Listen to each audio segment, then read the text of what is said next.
de por qué ustedes están aquí sentados, de por qué están respirando, de por qué están aquí estudiando medicina y por qué yo estoy aquí en la clase de ustedes. Y básicamente todos los procesos que ocurren en su cuerpo dependen fundamentalmente de la producción de una moneda energética que es el ATP. Y para que el ATP se produzca, tiene que ocurrir una serie de procedimientos bioquímicos que vamos a ver a continuación. Entonces, sin más dilación, vamos a comenzar. Ok. A manera de introducción, como les había mencionado, la producción aeróbica del ATP no son más que una serie de procedimientos bioquímicos cuyo fin último es producir esa moneda energética tan importante, que como podrán haber visto en algún tipo de ruta metabólica o en algún tipo de enzima, es necesaria para que las reacciones enzimáticas se puedan llevar a cabo, específicamente aquellas reacciones enzimáticas que no puedan ser realizadas de manera espontánea. Porque el ATP, la función es esa, producir la cantidad de energía necesaria para que aquellas reacciones que no se dan de manera espontánea puedan realizarse. Esta serie de pasos, esta consecución de pasos, la podemos dividir en 3 etapas. Una etapa número 1, donde la célula busca la generación de un intermediario sumamente importante de 2 carbonos que se llama el acetil-CoA. El acetil-CoA puede provenir de diversas fuentes. De hecho, es el intermediario común de muchas rutas metabólicas. El acetil-CoA lo podemos sacar de la glucólisis, que es la ruptura o la oxidación de la glucosa. Primeramente tendría que pasar por piruvato y después por encima piruvato de deshidrogenasa, que se lo vamos a ver a continuación. El acetil-CoA también lo pudiéramos derivar de la oxidación o beta-oxidación de los ácidos grasos. Es un proceso bioquímico que ustedes todavía no conocen, pero son ácidos grasos que se oxidan en la matriz mitocondrial y producen mucha cantidad de energía y de acetil-CoA. O también el acetil-CoA puede devenir de la transaminación de algunos aminoácidos. Así como puede venir el acetil-CoA, pueden venir otros aminoácidos que posteriormente, intermediarios de los aminoácidos, que pudieran entrar directamente en la etapa número 2, que vendría siendo esta de aquí, la oxidación de ese acetil-CoA en el ciclo de Krebs. Algo sumamente importante que tienen que tener en claro diversos conceptos, pero uno de los más fundamentales es que sepan qué significa oxidación y qué significa reducción. Porque si no tenemos claro qué es oxidación o qué es reducción, yo voy a estar hablando aquí, esto se oxida, esto se reduce, esto pasa aquí, y no vamos a saber qué significa eso, por qué se hace y qué conlleva eso. Entonces, de manera muy sencilla, tienen que tener claro que oxidación implica pérdida de electrones. Y reducción implica ganancia de electrones. ¿Estamos claros todos con eso? ¿Sí? ¿No lo escuché? Sí. Okay, muy bien. Entonces, en la etapa número 2, ese acetil-CoA que viene de cualquier ruta que ustedes quieran, va a entrar al ciclo de Krebs, uno de los ciclos, por no decir el más importante, porque yo creo que todos son importantes, pero es tan importante así este ciclo, y el cuerpo humano le tiene tanto cariño que no existe enfermedad genética conocida que afecte el ciclo de Krebs. Porque simplemente si hay algún tipo de alteración que pueda ser contraproducente para la producción de los equivalentes de reducción del ciclo de Krebs, no se puede dar la vida como se conoce. Simplemente no se puede dar. Por lo menos en nuestro organismo no. En otros organismos que pueden producir energía a través de la fermentación, sí. Como por ejemplo algunos tipos de bacterias. Algún tipo de bacterias no, bacterias. Bien.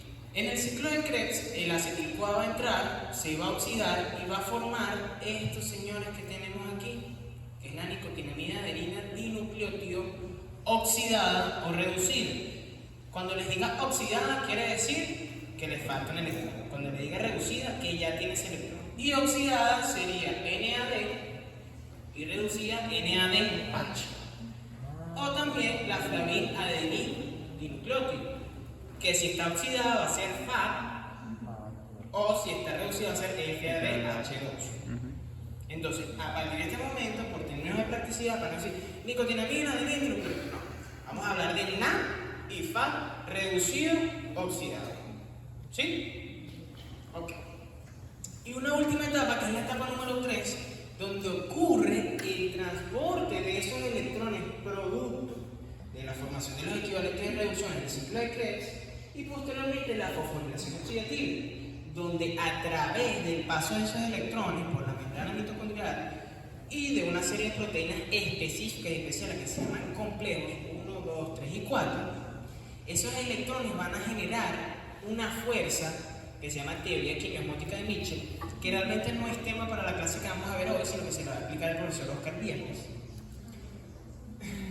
Y eso va a generar que los protones pasen desde la membrana mitocondrial interna a la membrana mitocondrial externa, generando la fuerza química necesaria para que se pueda generar ATP en el último complejo, que es el complejo número 5, que es la ATP sinterasa.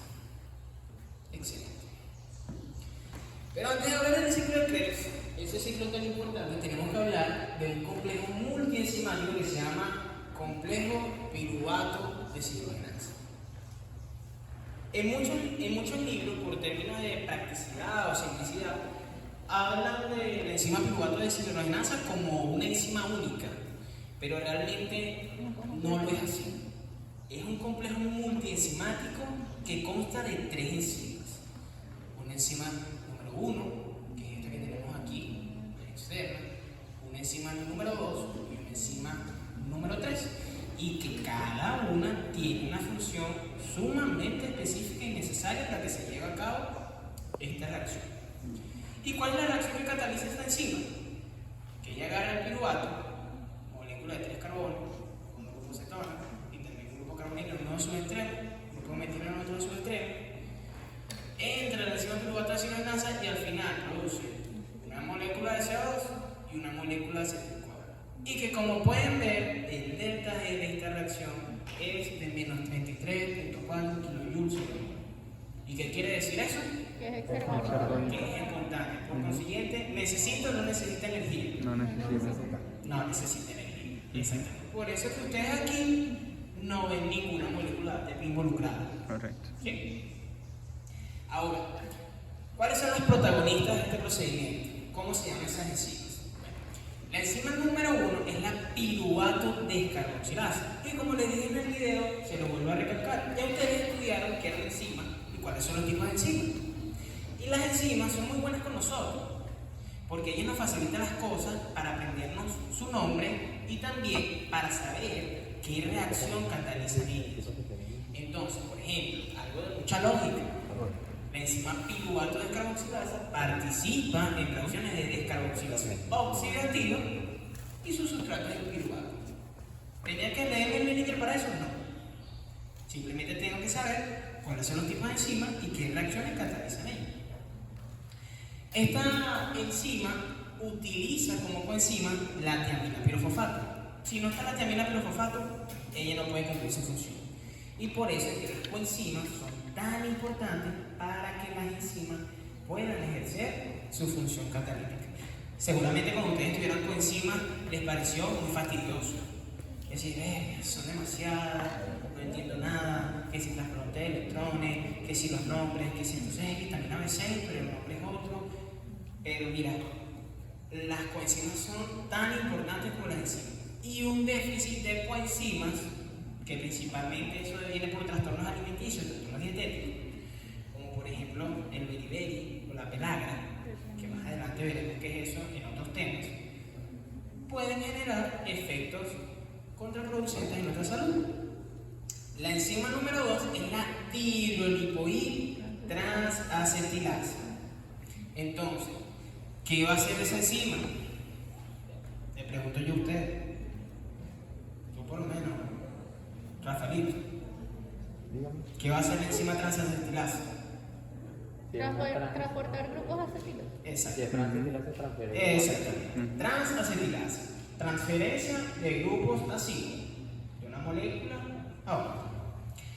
Pero para que eso ocurra, es necesario que esté presente el ácido lipoico, que en este momento yo le voy a llamar el lipoato porque me parece más fácil, no sé, me gusta más ese nombre que ácido lipoico. Hay que ahorrar. Y también la coenzima A. Si alguno de estos dos falla, el proceso de la enzima número 2 no se puede dar. Y la enzima número 3 es la hidrolipoid deshidrogenasa. Y desde ahora, grábenselo a fuego en su mente. Toda enzima que tenga el nombre deshidrogenasa en su estructura estructura, en su nombre, como ustedes le quieran decir, es una enzima que participa en reacciones de oxidación y reducción. Sea donde esté, sea la ruta que sea, deshidrogenasa es oxidación y reducción. No es que se le va a poner una molécula de agua, no es que se va a descarboxilar, no es que se van a unir dos elementos, no. Simplemente reacciones de oxidación y reducción. Entonces, bien, ahora, una vez habiéndoles dado este preludio, vamos a ver cuáles son los pasos que ocurren que hacen que el piruvato se transforme en acetil-CoA. Profe, una pregunta. Dígame. Estaba No te leyendo. veo, ¿qué? Yo. Ajá, dime. Estaba leyendo en el Leninger que la enzima número 1 también se nombra como piruvato deshidrogenasa. En este También. caso puede llamarse de las dos formas. Sí, el Leninger la llama piruvato deshidrogenasa. De hecho, esta imagen que ustedes ven aquí, yo me extraje del Leninger en su versión en inglés. Sí, yo. Y fíjate que el nombre es piruvato deshidrogenasa. Porque la enzima número 1 es la enzima más importante de todas. De hecho, la reacción que cataliza la enzima número 1 es la reacción, grabamos en la foto también, la reacción limitante de esta ruta. Sin embargo, realmente en la mayoría de las bibliografías ellos la denominan piruvato de descarboxilasa. Entonces, si la reacción número 1 es la reacción limitante de la ruta, ¿qué enzima creen ustedes que va a sufrir regulación? ¿La 1, la 2 o la 3? No lo escucho. No, aquí pueden hablar sin miedo. Primero nos voy a pegar. Se regula todo. Las dos, claro. No. Si la enzima número 1 cataliza la reacción enzimática o la reacción, la reacción limitante de la ruta. O sea, ya, primero, antes de eso. Cuando vimos regulación de metabolismo, les quedó claro que es la reacción limitante. Es la reacción más Exactamente, la que regula la velocidad y también si se va a dar o no se va a dar la reacción. ¿Sí? Si se agotan los sustratos de la reacción limitante, no se puede dar lo demás. Entonces sería la enzima número 1. Exactamente, es la enzima número 1, la que va a sufrir la regulación. En este caso va a ser la enzima número 1. A diferencia del ciclo de 3, que tengo 3 puntos de regulación, aquí en el complejo piruvato de deshidrogenasa tengo un solo punto de regulación y es la enzima número 1. Ahora, he hablado demasiado de la enzima número 1, hablamos de los distintos nombres que tiene, pero ahora vamos a hablar de cuál es la reacción que ella cataliza. Entonces, bien, nosotros tenemos el piruvato, que proviene de que, bueno, hicimos nuestra glucólisis, nos comimos un platico de cereal con yogur, que fue lo que yo desayuné. ¿Estaba bien bueno? Mi organismo hizo lo que tenía que hacer con él, extrajo los carbohidratos, extrajo la glucosa pasó por su glucólisis porque necesitó producir energía y se produce el piruvato. Ese piruvato entra al complejo piruvato de deshidrogenasa y a través de la enzima piruvato de descarboxilasa, lo que va a suceder es que usted también tiene este grupo carbonilo aquí, Sí. o carboxilo dependiendo si estuviera aquí en el H. Ok, lo que vamos a hacer es escindir ese grupo. Y la escisión de ese grupo me va a permitir oxidarlo y transferir esos electrones de un sitio a otro. No obstante, estoy transfiriendo esos electrones de un sitio a otro, estoy liberando una molécula de CO2. Y no obstante, valga la redundancia, no solo estoy liberando la molécula de CO2, sino que también para poder transferir el producto de esta reacción desde la enzima número 1 a la enzima número 2, yo necesito, y lo vuelvo a repetir, necesito que esté presente la enzima TPP, tiamina pirofosfato, porque esta enzima me la va a unir, es decir, le quedó el piruvato, los carbonos, le quito el grupo carbonilo, y donde está este grupo carbonilo lo voy a unir al TPP, ¿lo ven aquí? ¿Sí? Sí. CH3, CHOH, unido a TPP, que eso es lo que nosotros llamamos hidroxietil TPP. Fin, ¿tenemos el hidroxietil TPP? Sí, podemos seguir en la enzima siguiente. En la enzima siguiente lo que va a ocurrir es que la hidrolipoil transacetilasa va a utilizar algo sumamente importante para ella, que es la coenzima lipoato. ¿Se acuerdan de la coenzima lipoato que les había mencionado? Aquí es donde la vamos a utilizar. Algo característico de esta enzima lipoato es que en su estructura tiene dos átomos de azufre. la van aquí, S. Pueden decir azufre, pueden decir sulfuro, como ustedes quieran, dependiendo si hablan bien latino o prefieren más el español. Esos átomos de azufre en su forma oxidada están formando puentes disulfuro. ¿Lo ven aquí? Sí. ¿Sí o no? Sí. Díganme si no lo ven para Sí, sí. no brillo eso. ¿Sí lo ven?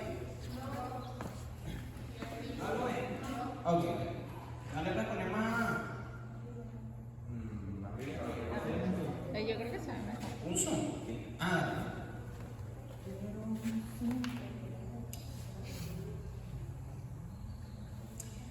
puede que vaya un poco lento por esto, pero el espíritu de que yo esté aquí, ya voy.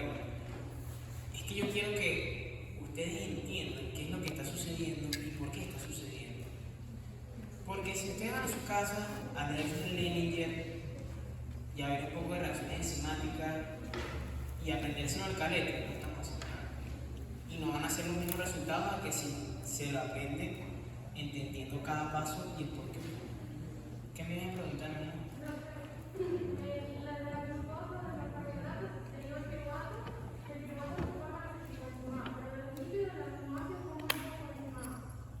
Después, ¿qué dijiste después del lípido? No, la coenzima está en el citosol rodando ahí. La coenzima no es producto de nuestra metabolización, nosotros tenemos el alimento y ese tipo de cosas. Realmente lo que tú vas a llegar es desde otros intermediarios, otras macromoléculas, en este caso los lípidos, y si lo vemos desde un punto de vista más chiquito, los ácidos grasos, es el acetil-CoA directamente, sin pasar por el piruvato. O pudieras pasar por piruvato, pero ¿es como un qué?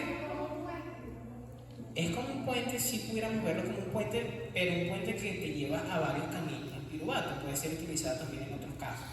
Por ejemplo, no es tema de esta clase, pero ya que lo preguntas, el piruvato no solo sirve para formar acetil-CoA, sino que también nos sirve para generar energía a través de la fermentación láctica en situaciones donde yo necesito una descarga energética rápida, donde no tengo la disponibilidad del oxígeno necesario.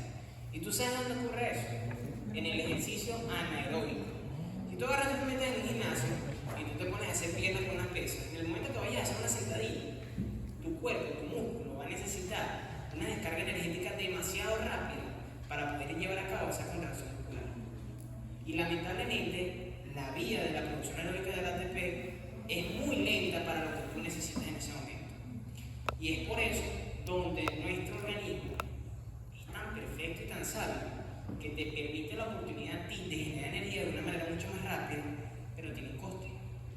¿Cuál es ese coste? Que la cantidad de energía que genera es menor. Y que al final, si bien generaste energía, también produciste un producto, para la redundancia, sé que eso es un poco redundante, que es el ácido láctico. El ácido láctico posteriormente se va a acumular en tus fibras musculares y va a evitar las terminaciones libres del dolor. Entonces, es por eso donde cuando tú no estás bien entrenada, vas por primera vez al gimnasio, al día siguiente te duele todo. Y te tocas el músculo y te duele como si te hubiesen caído a golpe. Y lo que hiciste fue levantar unas pesitas o hacer unas barras. Y es por la acumulación del ácido láctico. Y es ahí donde yo ustedes quiero que vean que bioquímica sí sirve para algo. Porque yo estoy seguro que ustedes en su casa dicen qué materia tan ladilla. ¿De qué me va a servir a eso si yo quiero ser médico? ¿Qué hago yo sabiendo que es un delta G que por encima? Pero sí tiene aplicación. Y como esta aplicación le puedo dar muchas aplicaciones más. Ya van a ver. Dime.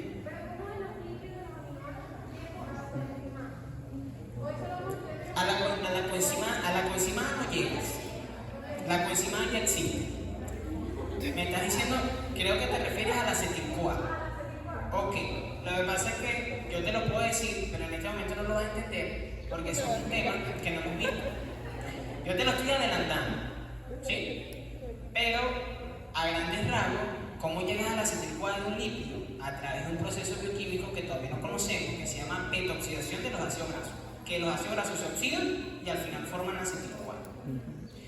Y de los aminoácidos, algunos aminoácidos, a través de quitarle sus grupos aminos, pueden ser utilizados para formar acetilcoenzimano. A través de la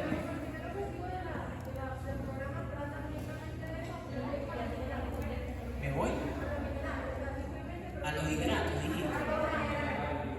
Exactamente, a lo general, porque si te pones a estudiar todo, vas a estudiar el segundo lapso de bioquímica en la vida.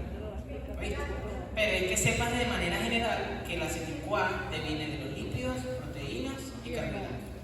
Solo eso, ¿viste? Pero que cuando viene de los carbohidratos en forma de piruvato, es necesario que se ocurra un proceso anterior, que es este que estamos explicando. Ajá. Y ahora sí ven que ya le dio zoom. ¿Ven mejor? Ok, perfecto. Entonces bien, tenemos estos lipoatos formando este puente disulfuro.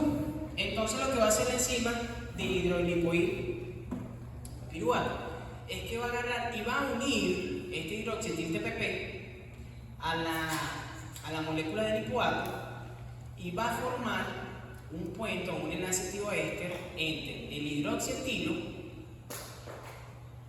y el átomo de azufre.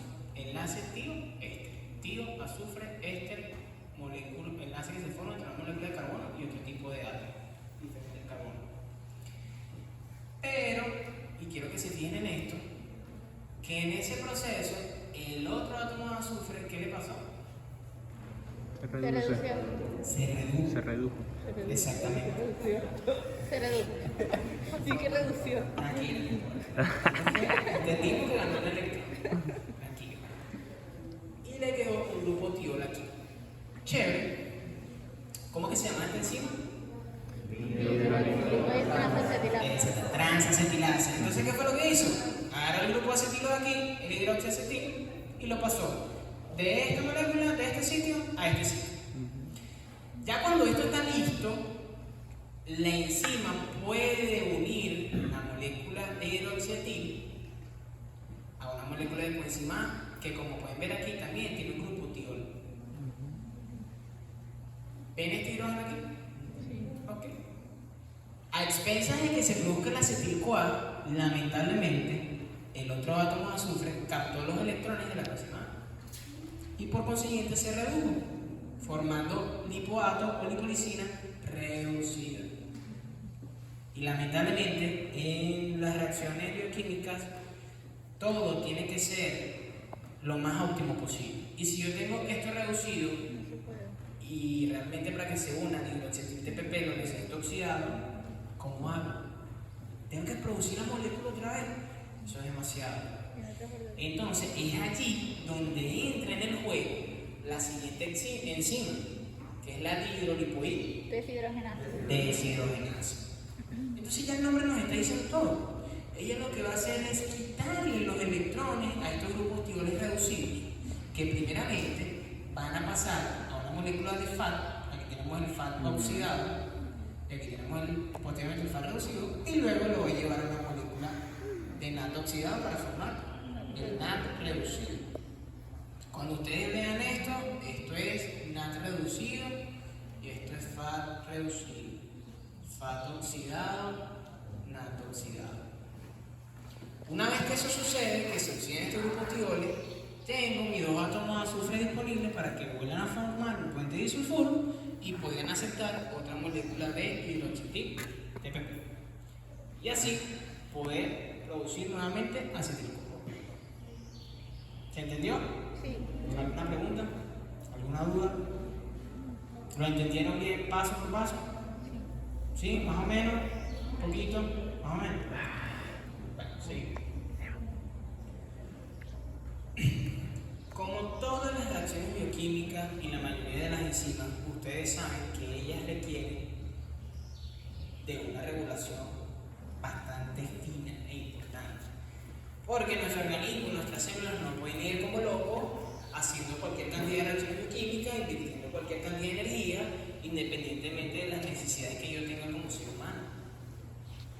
Entonces es allí donde la enzima piruvato deshidrogenasa o el complejo piruvato deshidrogenasa, como quieran llamar, sufre dos tipos de regulación. Primeramente, una regulación alostérica en dependencia de la concentración o la relación de las concentraciones que hay entre sus sustratos. Sonó chino, pero vamos a ver qué quiere decir eso. Como les dije anteriormente, la enzima que realmente es la que se inhibe o que cambia la velocidad de su reacción es la enzima número 1. Muy bien. Y esa enzima se va a ver afectada su actividad según sea la relación que hay entre las concentraciones del NAD reducido y el NAD oxidado. Si esta relación es alta, que eso quiere decir que hay mayor cantidad de NAD reducido que NAD oxidado, porque esto es una fracción. Entonces, si yo divido 2 entre 1, me va a dar 2, pero si divido 2 entre 4, me va a dar 0.5. Sí, 0.5. Yo soy médico, soy matemático. Si la relación es alta, es decir, que hay más NAD reducido, eso quiere decir que la célula está full de energía, que ya tiene los equivalentes de reducción necesarios para producir el ATP que necesita, y que por términos de ahorro energético le dice: encima, tú puedes bajar tu velocidad de producción porque ya yo no sé qué hacer con tantos NAD que me están mandando. Entonces, producimos menos cantidad de acetilcoa, a diferencia de que esté corriendo cuando me están persiguiendo. Bueno, corriendo jugando fútbol, persiguiendo es un poco terrorífico, un poco técnico. Estamos jugando fútbol y tal, necesito energía. Evidentemente, las concentraciones de NAD oxidado van a ser mayores que las concentraciones de NAD reducido, porque estoy consumiendo energía de una velocidad vertiginosa. Entonces, este aumento de la concentración le dice a la enzima: chama, actívate, produce más acetil-CoA, porque necesito llevarlo al ciclo de Krebs y necesito producir equivalentes de reducción. Porque si no, este pana va a perder el partido de fútbol, o se va a desmayar, o se va a morir. Eso sería lo peor, pero vamos a decir que se va. Y también se ve afectada por las concentraciones que hay de acetil-CoA y coenzima A, que verdaderamente son sustratos sumamente importantes para esta ruta. Si hay una mayor cantidad de acetil-CoA que de coenzima A, la relación va a ser positiva. ¿Y qué nos quiere decir eso? Que la célula tiene mucha o poca energía. ¿Mucha o poca? Acetil-CoA. Mucha. Tiene mucho acetil-CoA, puede producir más equivalentes de reducción y al final más ATP. Entonces tiene mucha energía. En cambio, si tengo demasiado coenzima A libre, ¿qué quiere decir eso? Que hay poco acetil-CoA. Que hay poca energía y que necesito producir acetil-CoA porque yo tengo que invertir esas moléculas de CoA, tengo que hacerlo con ellas, no las puedo dejar por ahí. Entonces, esto sucede en situaciones de baja energía. Ahora bien, esta enzima particularmente, la enzima número 1, aparte de la modulación que sufre por los sustratos, también puede sufrir modificaciones covalentes. ¿Y qué quiere decir esto? Que si ella es fosforilada o desfosforilada, puede estar activa o inactiva. ¿Qué quiere decir fosforilado? Que tiene un grupo fosfato unido en su estructura. ¿Y qué quiere decir desfosforilado? Que ese grupo fosfato no está. Y para efectos de esta enzima, y esto puede variar según sea la enzima, porque hay algunas enzimas que se activan cuando están fosforiladas y otras que se inactivan cuando están fosforiladas también. O sea, puede variar. No es que se logran, bueno, si está fosforilada, está activada y desfosforilada desactivada, no, porque eso cambia en dependencia de la enzima. Pero para efectos de esta enzima, cuando está en su forma fosforilada, es decir, unida al grupo fosfato, está inactiva. Pero cuando ese grupo fosfato no está en su forma activa. ¿Y de qué depende esto? Bueno, principalmente de dos enzimas: de la piruvato deshidrogenasa fosfatasa y de la piruvato deshidrogenasa quinasa. Y como les había dicho en el video, y esto sí se lo pueden grabar en su mente y repetirlo, o sea, se levantan a las 7 de la mañana y repiten esto que les estoy diciendo. Lo que se levanta a las 7 de la mañana, para la gente que se levanta más tarde. Todo lo que tenga fosfatasa en una enzima es una enzima que le quita un grupo fosfato a algo. Y todo lo que tenga en su nombre quinasa es una enzima que le añade un grupo fosfato a algo. Y esas enzimas las van a ver hasta el cansancio, porque están presentes en todas las rutas, o en la mayoría de las rutas que suceden en nuestra célula. La piruvato deshidrogenasa fosfatasa, es decir, la enzima que activa a la piruvato deshidrogenasa, se ve estimulada positivamente principalmente por dos factores. Uno, el aumento de las concentraciones de insulina, y dos, el aumento de las concentraciones de calcio. ¿Por qué la hormona insulina? Ustedes capaz todavía no lo saben, pero la hormona insulina es una hormona que se produce en la célula beta del páncreas y que es necesaria para que la glucosa que nosotros consumimos pueda entrar a nuestras células y pueda ser metabolizada. Es por eso que las personas que son diabéticas sufren de hiperglicemias o cifras de glucosa elevadas. ¿Es porque comen muchos carbohidratos? No, porque probablemente comen hasta menos carbohidratos que tú y que yo. Pero lamentablemente, esos carbohidratos que ellos reciben de la dieta no tienen la capacidad de entrar a nuestras células. Y es por eso que eso queda nadando en la sangre durante cualquier cantidad de tiempo. Y si la glucosa no entra en la célula, ¿qué podemos hacer con ella?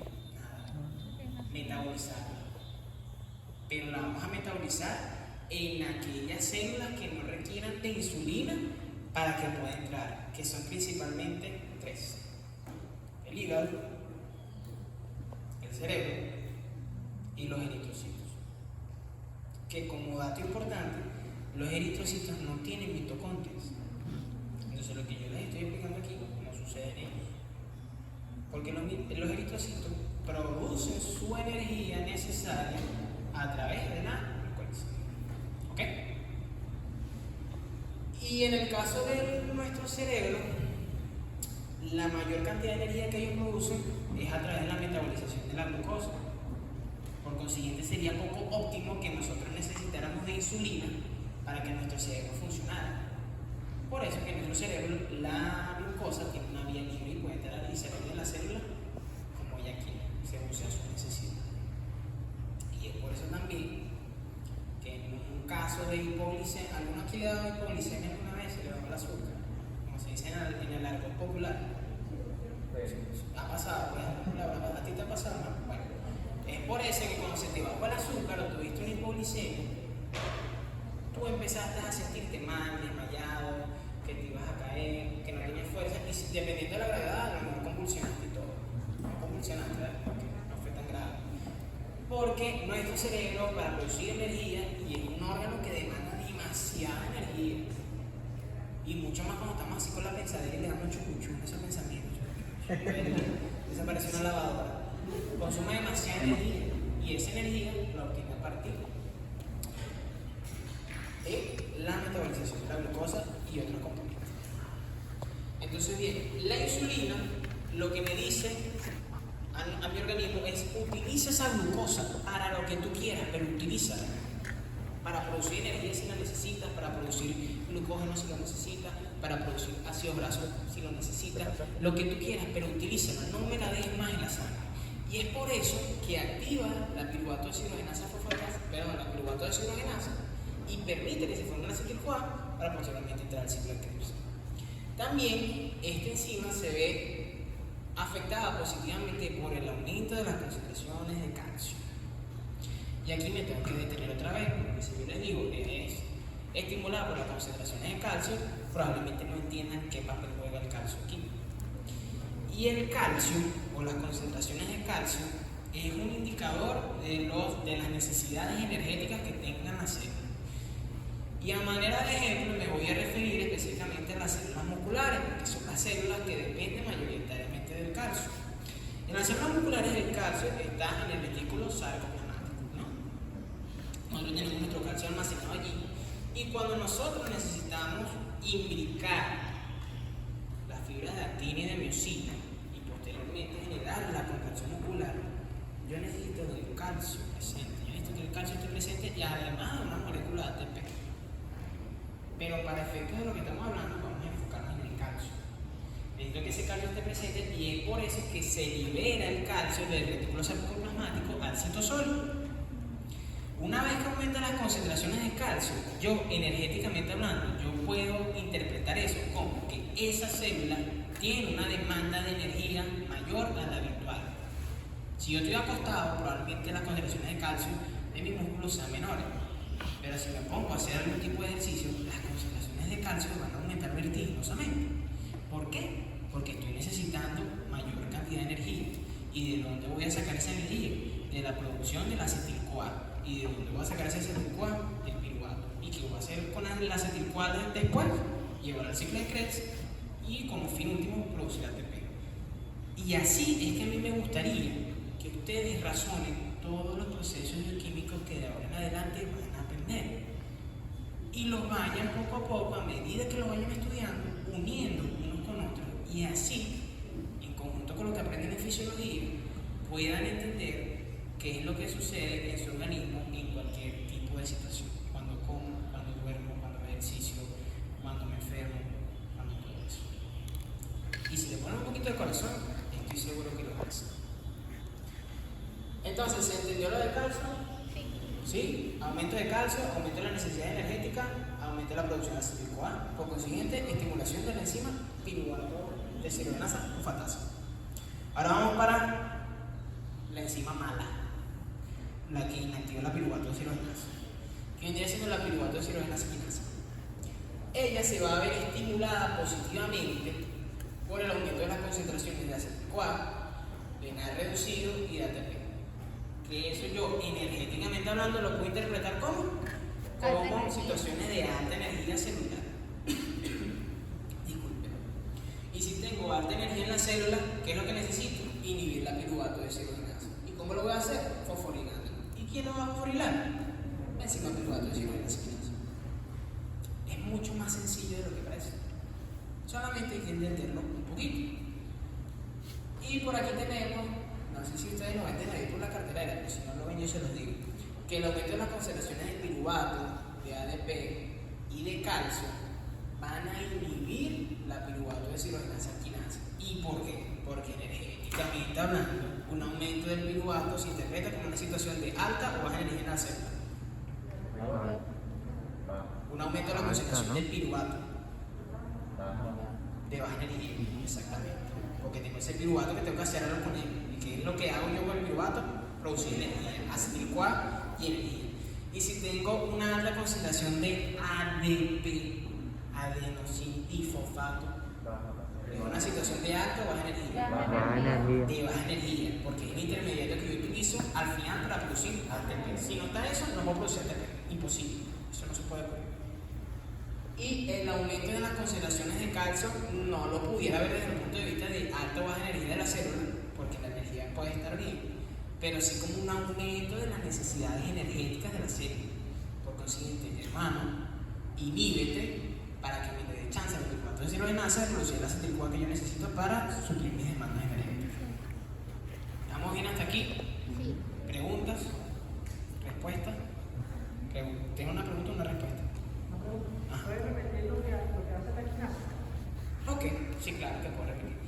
Esta enzima, la piruvato deshidrogenasa quinasa, lo que va a hacer es añadir un grupo fosfato, este que ves aquí, esta P, a la enzima piruvato deshidrogenasa, que es la enzima número 1 del complejo piruvato deshidrogenasa, la que cataliza la primera descarboxilación oxidativa del piruvato.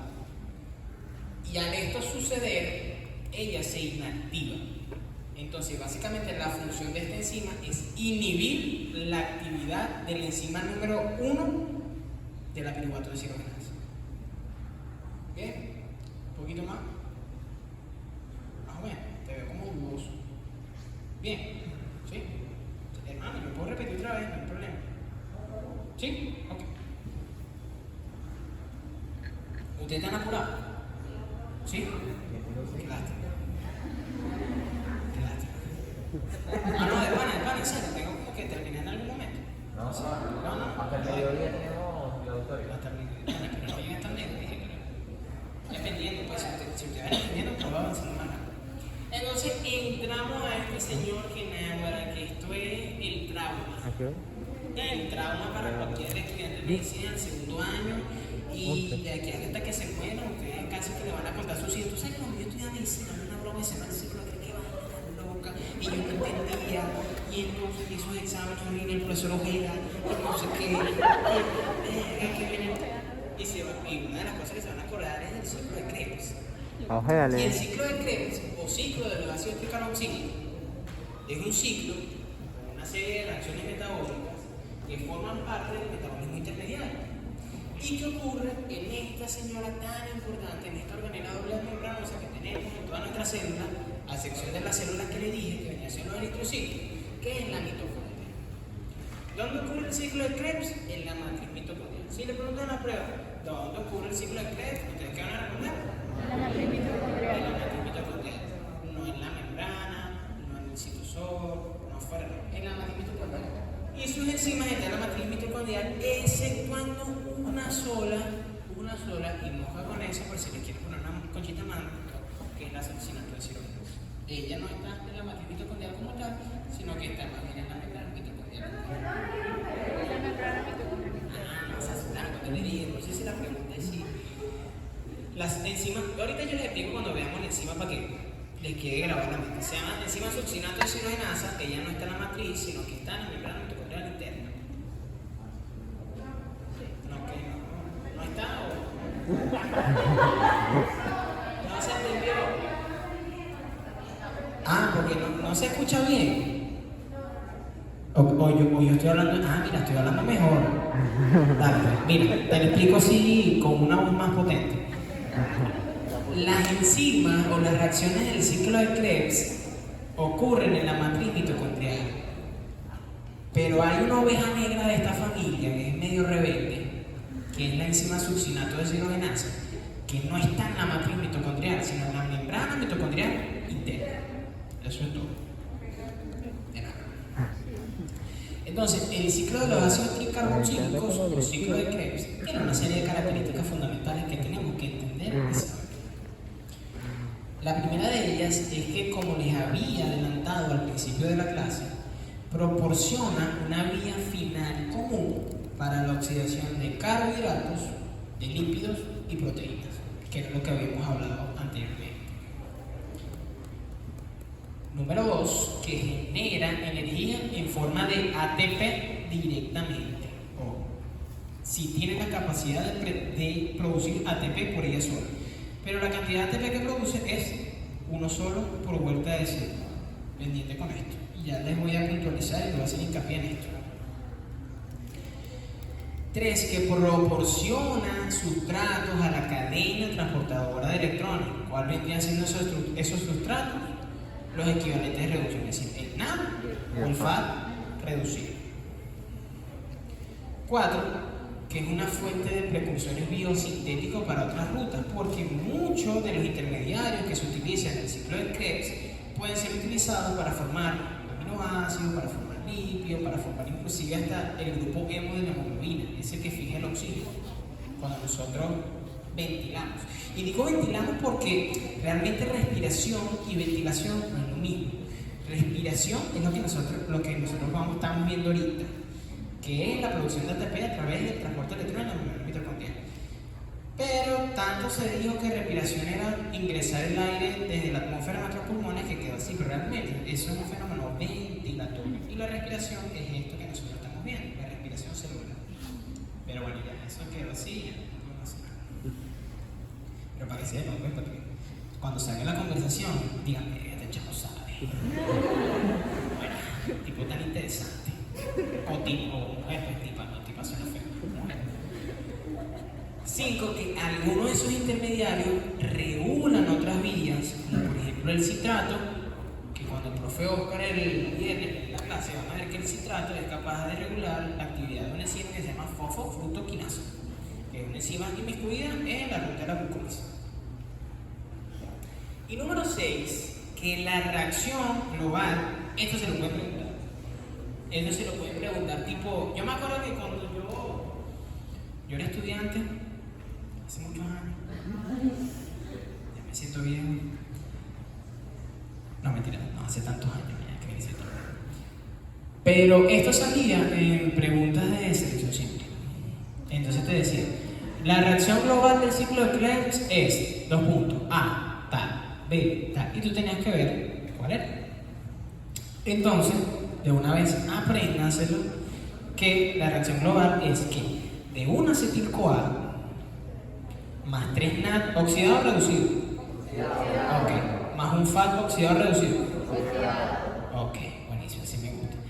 Más un GDP, más un fosfato inorgánico, más 2 moléculas de agua, ¿qué obtengo?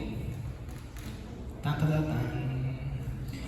Una coenzima libre, 2 moléculas de CO2, producto de las 2 descarboxilaciones oxidativas que se producen en el ciclo, 3 moléculas de NAD reducido, que cada molécula de NAD reducido en la cadena transportadora de electrones va a producir 2.5 ATP. En algunas bibliografías les habla de 3, porque ellos redondean el 2.5 a 3. Pero realmente lo legal y lo que nos dice la Biblia, que la Biblia en este caso es el Leninger, dice que el NAD en la cadena transportadora de electrones produce 2.5 ATP y tiene razón. Una molécula de FAD que, a diferencia del NAD, la capacidad de producción del ATP es menor y produce 1.5 ATP en la cadena transportadora de electrones. Para efectos prácticos o de otros libros, de otras bibliografías, 2. Y también tenemos la capacidad de producir un ATP directamente. A pesar de que ustedes ven aquí GTP, ese GTP posteriormente, cuando la célula lo quiera, lo puede transformar en ATP fácilmente. Eso es algo sencillito.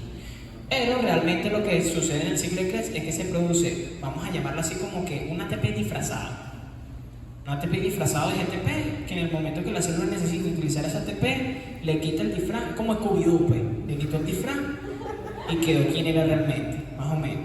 Yo no sé si vieron a Scooby-Doo. Eso me dio miedo, ¿viste? Hasta que vino la célula. ¿Nunca viste que Y también se liberan 3 protones, 3 hidrógenos. Ajá. Esto es el terror. Llegamos al terror. Yo la primera vez que vi esto, abrí el libro y vi esto, me sentí bruto. De pana. Yo dije, ¿qué es esto? ¿Qué hago yo aquí? Pero es más sencillo de lo que parece. Si lo vamos viendo paso por paso y vamos entendiendo por qué suceden las cosas, y para eso estoy yo aquí. Entonces presten mucha atención y vamos a ir paso a paso. Llega el acetil-CoA a la matriz mitocondrial y lo primero que ocurre es una reacción de condensación, es decir, la unión de una molécula con otra para formar una molécula nueva o un producto nuevo.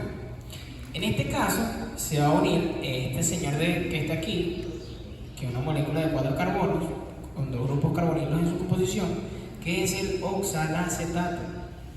Se va a unir con el acetil-CoA a través de la enzima citrato sintasa, que es súper fácil, ya saben qué es lo que hace esa enzima. Te lo dice todo. Síntesis de citrato. Facilito. Y va a formar el citrato a través de la unión del oxalacetato con el acetil-CoA y la liberación de la coenzima A libre. La ven aquí, tenemos el CoA aquí y ahora lo liberamos aquí. ¿Se ven? Mi impulso no es muy bueno. ¿Lo están viendo? Porque no puedo aguantar más. ¿Sí o no? Ok, se liberó la coenzima A y me quedó el citrato. Que si yo uno un compuesto de 4 carbonos más uno de 2 carbonos, me daría un compuesto nuevo de 6 carbonos, 4 más 2, 6. Bien. Este citrato, como ustedes pueden ver aquí, es un alcohol terciario. Alcohol terciario suena algo sumamente rebuscado, pero realmente lo que quiere decir que el grupo H está en el tercer carbono, eso es todo. No se complique la vida. Y realmente, me gusta eso, gracias.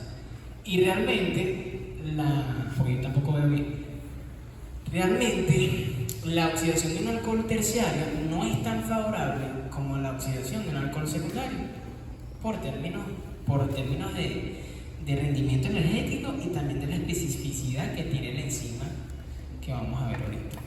Entonces, para poder yo oxidar esa molécula, que realmente es el objetivo del ciclo de Krebs, yo necesito que esta señorita que está aquí, que es la enzima aconitasa, primeramente deshidrate la molécula. Me le va a quitar este grupo H de aquí y también se me va a llevar un hidrógeno que está presente en este grupo acá. Y eso me forma el cis-aconitato. Y posteriormente, esa misma enzima como que se repitió, no sé, y lo vuelve a hidratar. Y lo que produjo con eso fue que se moviera el grupo hidroxilo del tercer carbono para el segundo carbono. Y lo transformó de un carbono terciario a un carbono secundario. lo cual nos favorece o no nos favorece. Sí nos favorece, porque oxidarlo va a ser mucho más fácil y el rendimiento energético va a ser mucho mejor. ¿Cómo se llama ese alcohol secundario que se forma ahora? El isocitrato. Y fíjense que inmediatamente después de que ocurre eso, ya si es de savia es la célula, ocurre la primera descarboxilación oxidativa. Que en la misma palabra de la reacción nos dice todo. Descarboxilación. Le voy a quitar carbono a la molécula. O grupos carboxilos en este caso, mejor dicho. Y oxidativa. No obstante, le voy a quitar esos grupos carboxilos, voy a agarrar esos electrones y los voy a mandar para otro lado. ¿Y eso quién lo hace? La enzima isocitrato de deshidrogenasa. Demasiado fácil. Demasiado fácil porque si ya yo sé que deshidrogenasa, óxido de reducción, isocitrato del sustrato, ya sé cómo se llama la enzima. Sencillito.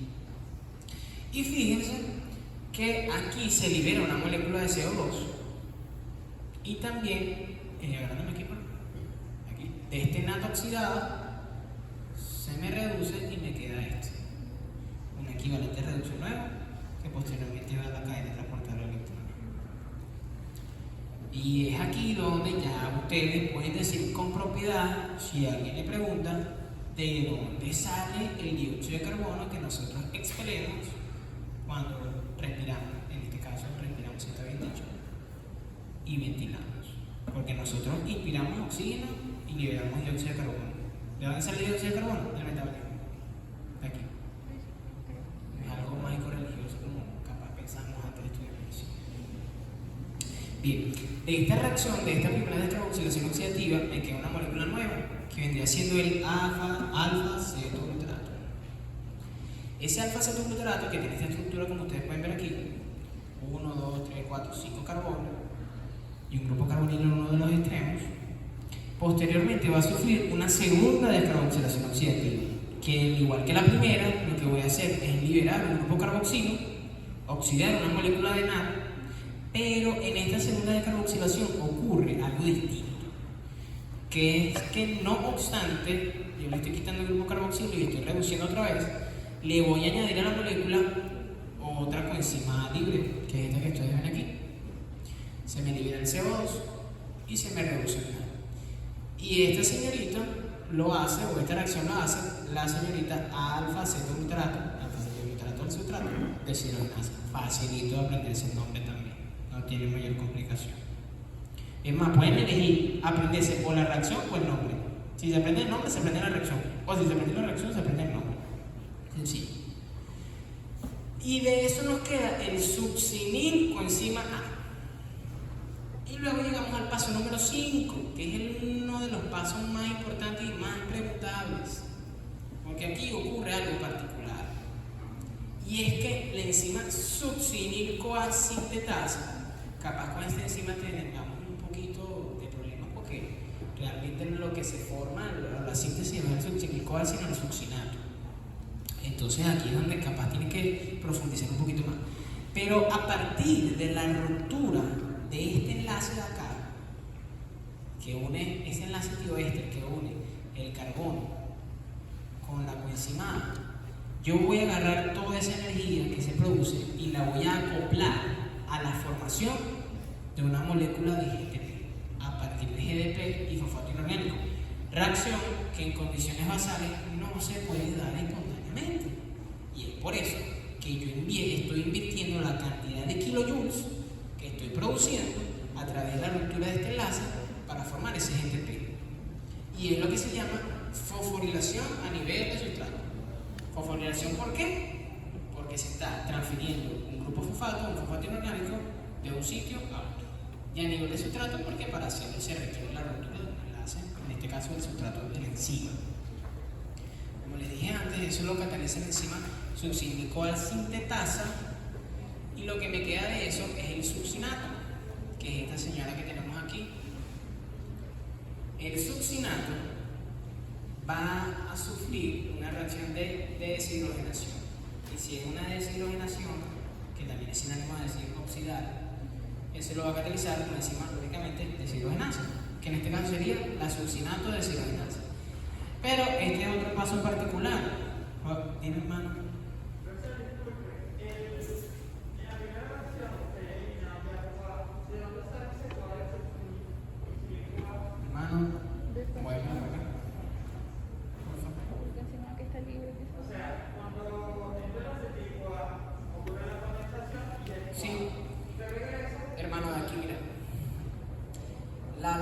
glutarato de deshidrogenasa descarboxila la molécula de alfa-cetoglutarato.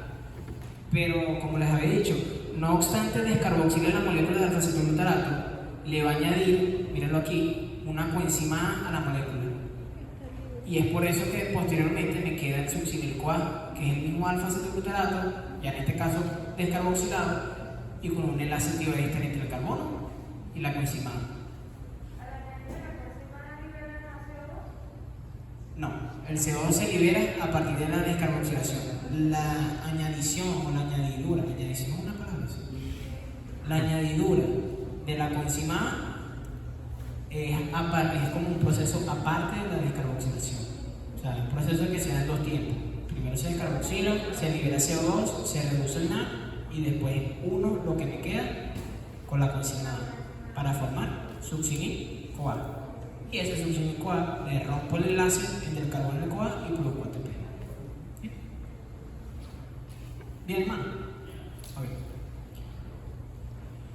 Ok, nos quedó el succinato, como les había dicho, deshidrogenación, oxidación, transferencia de electrones de este amiguito que tenemos aquí que está oxidado, lo reducimos y eso lo hace la enzima succinato deshidrogenasa. En este caso, la oxidación de la molécula del succinato y la reducción de la molécula de FAD no ocurre por una descarboxilación, por una liberación de estos grupos carboxílicos, sino que los electrones los voy a tomar de los hidrógenos que tenemos en estos carbonos. Por eso es que miren cómo me queda aquí un doble enlace formado, porque le quité hidrógeno aquí, hidrógeno aquí. ¿Lo ven? ¿Sí? ¿Se ven? No se habían dado cuenta de eso, ¿verdad? ¿Viste? Ajá. Sube un poquito más, por favor.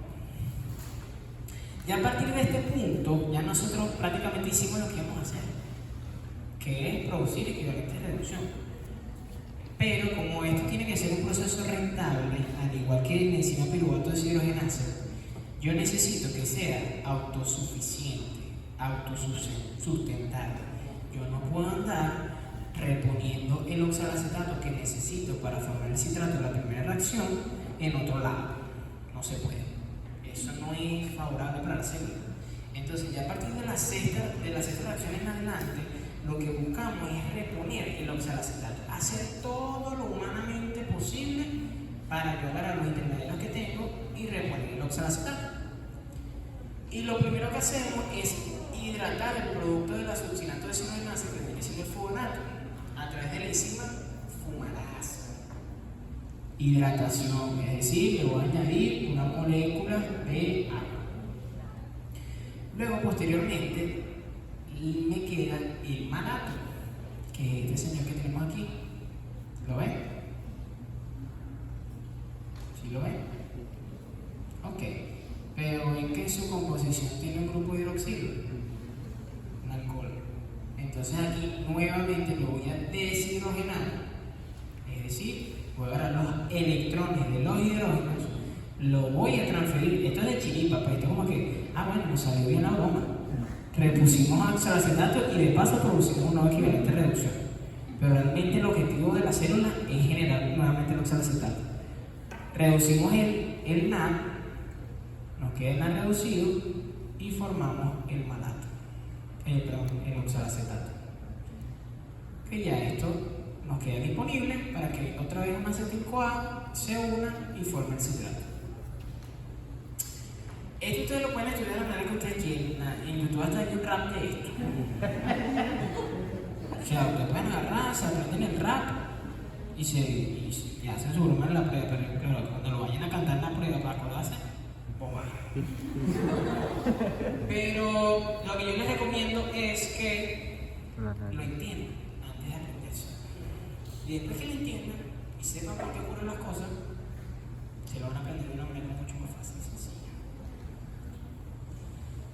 Bien, yo les traigo aquí de manera detallada cuál es el rendimiento energético en términos de delta G estándar transformado de cada reacción. Y quiero puntualizar en tres reacciones específicamente. La reacción número 1, déjame irme para atrás un momentito. La reacción número 1, la reacción número 3 y la reacción número 4 son irreversibles. No se puede volver atrás. Ese es como el potencial de acción. Todo o nada. Si pasó, pasó. Sin arrepentimiento y para adelante. Entonces, ustedes tienen que entender por qué son irreversibles. Y para entender por qué son irreversibles, tenemos que ver este señor de aquí. Ustedes están viendo este deltaje, es alto. Son menos 32.2 kilojoules sobre mol. Que si lo multiplicamos por 1000 y lo llevamos a joule, son 32.000 joules de energía. Y al ser negativo, y con lo que podemos recordar de bioenergética, un tema que yo sé que a ustedes les gusta muchísimo, podemos decir que es una reacción sumamente favorable, espontánea e irreversible. Está muy alejado del cero. Y es por eso que la reacción número 1, la 3 y la 4 son irreversibles. Fíjense, por ejemplo, pasa al lado, por favor, la reacción siguiente. Que la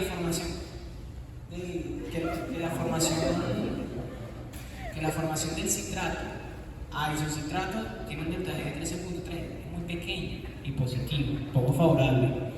Lo que pasa es que en este caso se da porque, buenos días, ¿cómo están? ¿Van a hacer una reparación algo así? Lo del aire, profe. Vaya, ya confirmé, bueno, gracias. No pueden ponerlo a funcionar ahorita. No, bueno, pues está bien, gracias. No es tan favorable, pero esa es la función de las enzimas. Hacer que reacciones no favorables se vuelvan favorables a través de la disminución de la energía de activación. ¿Se acuerdan de eso? La lomita, tengo una enzima, disminuyó esa lomita o energía de activación, la reacción no favorable se vuelve favorable. Otro ejemplo que les quiero dar es aquí, la reacción número 3, donde pasa el alfa-cetoglutarato al toxicicol. Como ustedes pueden ver aquí, nuevamente, esta es la reacción número 4. Disculpen. El delta G es igual que el otro, menos 33.5 kJ sobre mol.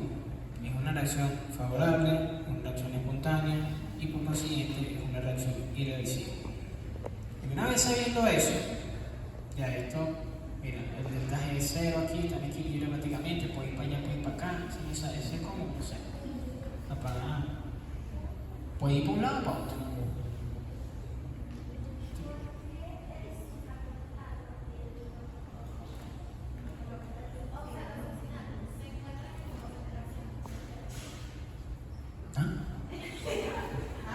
¿Aquí?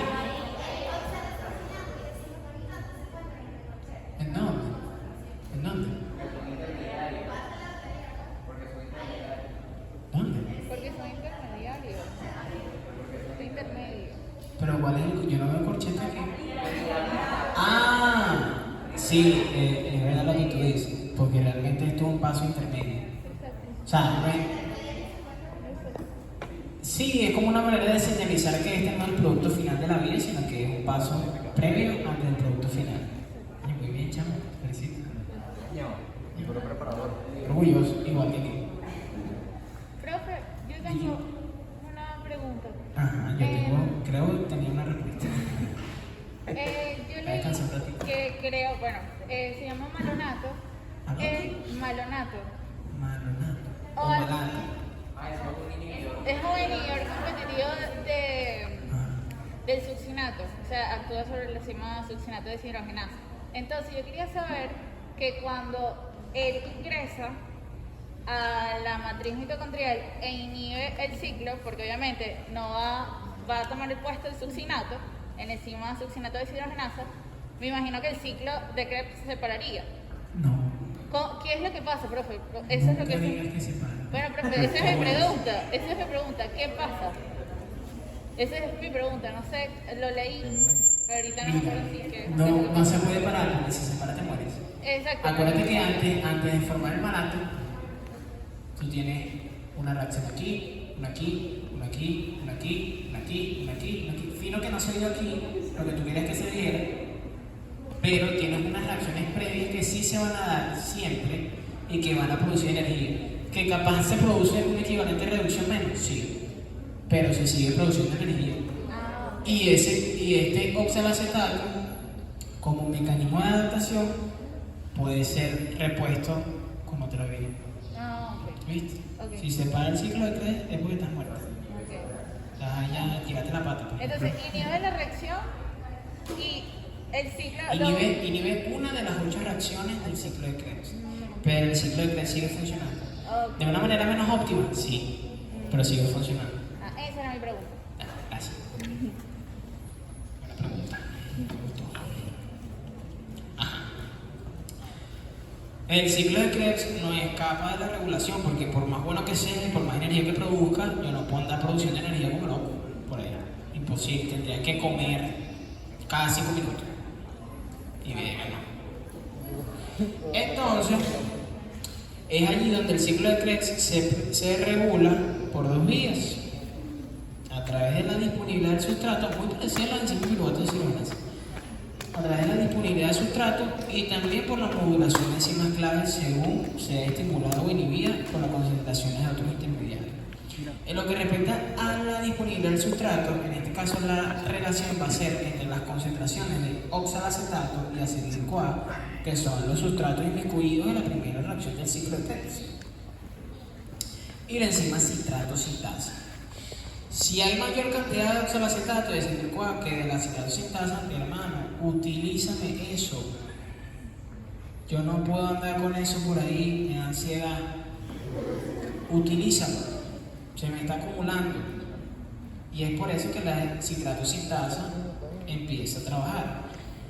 Pero si la cantidad de citrato-sintasa libre, sin ningún tipo de unión en su sitio activo, es mayor a la cantidad del sustrato que es el oxalacetato acetil-CoA, está diciendo más bien, hermano, frénate, por favor, porque ya no tengo dónde sacar el acetil-CoA. Dame chance de producirlo y le damos al ciclo de Krebs, pero si no me da chance, me presiono y el ciclo de Krebs no se da. ¿Se entendió eso? ¿Sí? Yo sé que yo les hablo así como en términos un poco informales, pero me parece que es la mejor manera de que ustedes puedan entender un poquito más y que aprendan a querer esta materia, porque yo sé que la odio y a mí me gustaría que la quisieran un poquito. Y también tenemos la modulación de las enzimas claves.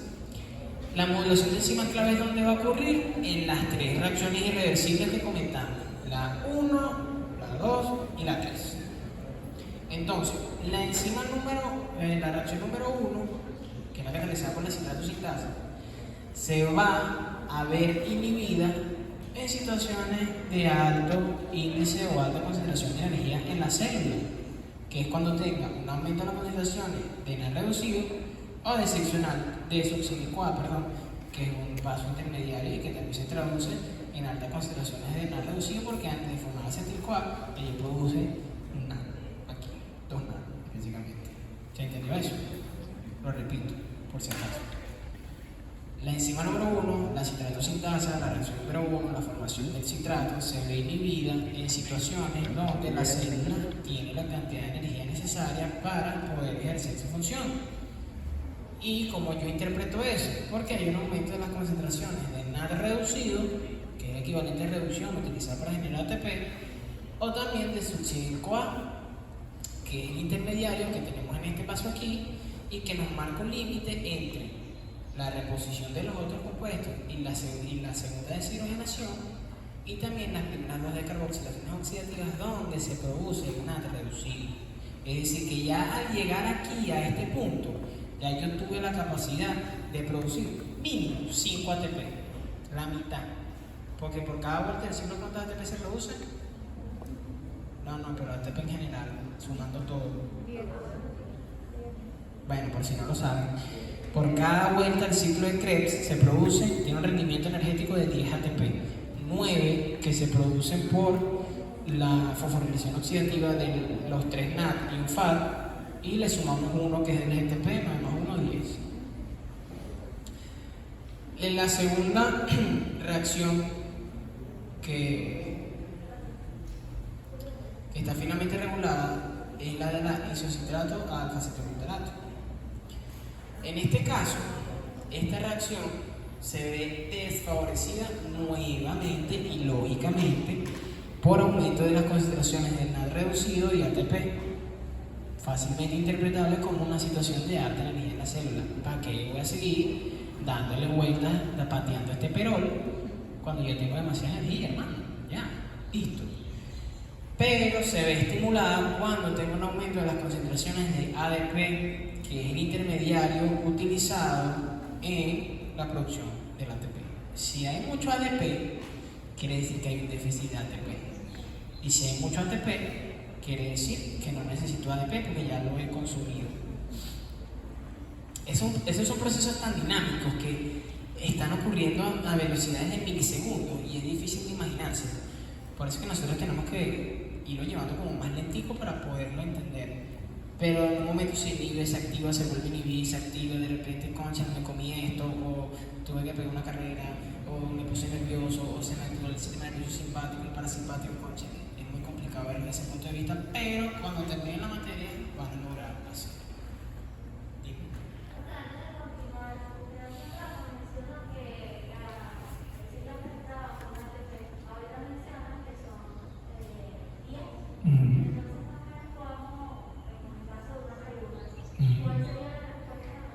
Depende de lo que te pregunten. Si a ti te preguntan cuál es el rendimiento energético del ciclo de Krebs, son 10 ATP por cada vuelta del ciclo. Porque ahí tú estás tomando en cuenta los 3 NAD reducidos, el FAT reducido y el GTP. Acuérdate que por cada NAD tú produces 2.5 ATP. Y por cada FAT 1.5. En ese caso la sumatoria de estos dos te daría 9 más 1, 10, que vendría siendo el GTP. Pero si a ti te preguntan y te especifican, y si la preguntan en la prueba, pregunten al profesor qué es lo que quiere decir esa pregunta, si es directamente o tomando en cuenta la fosforilación oxidativa. ¿Cuántos ATP produce directamente sin tomar en cuenta la fosforilación oxidativa del ciclo de Krebs? Es uno solo, que es el paso número 5 de la fosforilación a nivel de sustrato, que viene siendo el GTP. ¿Estamos de acuerdo? ¿Sí? Ok. Por último, el último punto de regulación es a nivel aquí del alfa-cetoglutarato de cilogenasa, donde se ve estimulada su velocidad de reacción por el aumento del calcio intracelular. Ya explicamos qué es lo que representa el calcio intracelular en estos casos, que es un aumento de las necesidades energéticas. No de baja energía, no de alta energía, sino aumento de las necesidades energéticas para llevar a cabo una función. Y también se ve inhibida por una situación de alta energía, al igual que estas otras dos, que es el NAD reducido, el ATP y el succinato. También, pero en menor medida, digo en menor medida porque realmente las enzimas más regulables de este ciclo son las que catalizan las reacciones irreversibles. Apréndanselo, por favor. Apréndanselo. No solo se aprende el ciclo de Krebs, no solo se aprenden los pasos, sino cuáles son las reacciones irreversibles. Pero también la enzima málica se ve inhibida por altas concentraciones de NAD, pero como les dije, en menor medida. ¿Sí? ¿Estamos claros hasta aquí? ¿Alguna pregunta? ¿No? Ya vamos a terminar. Algo que... aquí, esta lámina, sí, buenísimo. Reacciones anapleróticas. Antes de entrar en el tema de las reacciones anapleróticas, yo les quiero hacer una pregunta a ustedes. Ustedes saben qué es catabolismo, ¿correcto? Eso ya lo vieron. ¿Y saben qué es anabolismo? ¿Sí? Ok. ¿El ciclo de Krebs para ustedes es catabólico o anabólico? ¿Cómo? Exactamente. Eso es lo que yo quería que ustedes me contestaran. El ciclo de Krebs tiene un carácter anfibólico, porque si bien se están oxidando moléculas, se están rompiendo estructuras, también tiene la capacidad de producir intermediarios necesarios para producir otras moléculas de manera anabólica en otras rutas, Como por ejemplo, este señor que de aquí, el oxalacetato, a pesar de que puede ser utilizado para formar citrato, también puede ser utilizado para formar fosfonilpiruvato, y en una situación de hipoglicemia, donde yo necesite glucosa, porque tengo 5 días en una selva y yo no sé ni cazar una mosca, ¿qué es lo que voy a comer? A través del proceso que se llama gluconeogénesis, que seguramente lo van a ver el viernes, puedo producir glucosa nuevamente. Y también, a partir de ese mismo fosfonilpiruvato, y con la ayuda de una enzima que se llama fosfonilpiruvato carboxiquinasa, puedo formar oxalacetato. Y ese oxalacetato también puede venir del piruvato directamente, a través de la enzima piruvato carboxilasa. También el oxalacetato es muy importante porque me permite formar otros aminoácidos, como por ejemplo glutamato o aspartato, a través de reacciones de transaminación. Y de estos aminoácidos yo también puedo formar oxalacetato. El piruvato, a través de la enzima málica, también puede formar malato. El fumarato, a través de ciertos grupos enzimáticos y específicamente echando mano de la tirosina y la fenilalanina, aminoácidos bien conocidos por ustedes, pueden formar fumarato. El succinil-CoA puede salir, mira, de la isoduxina, la metionina, el propionato, pero más importante que eso es que se utiliza también para formar las porfirinas, que son grupos esenciales para la adecuada formación del grupo hemo, que está en nuestra hemoglobina y que es el encargado de fijar el oxígeno y transportarlo a nuestros tejidos para que se lleve a cabo todo este poco de reacciones enzimáticas que estamos explicando ahorita. También el alfa-cetoglutarato, reacciones de transaminación, puede formar aminoácidos y viceversa, y el citrato puede formar ácidos grasos y colesterol. Cuando vean lipogénesis lo van a entender un poquito mejor, pero ya por lo menos tienen una idea de qué es lo que puede ocurrir.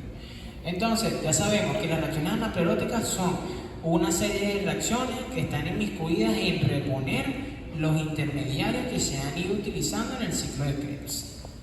¿De dónde lo vamos a reponer? Bueno, de todos estos sitios que nosotros que acabamos de mencionar. Y puntualizando también, concluyendo, el ciclo de Krebs no es una ruta ni catabólica ni anabólica, sino anfibólica. Es tanto catabólica como anabólica. Ajá. Esto que yo les voy a dar ahorita, que es lo último y es bastante corto y voy a puntualizar en los sitios importantes, que es la ruta del aspentosa-fosfato, es parte del contenido de lo que ustedes van a ver el viernes, que es metabolismo de los hidratos de carbono.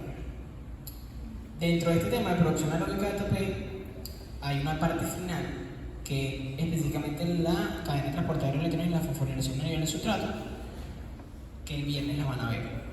Y ahorita, o sea, estamos haciendo un cambio, no se vayan a poner nerviosos. Vamos a ver una parte de carbohidratos ahorita y el viernes van a terminar de ver lo que queda de este tema. Que por cierto, ya lo que queda de este tema lo tienen en su classroom, pues.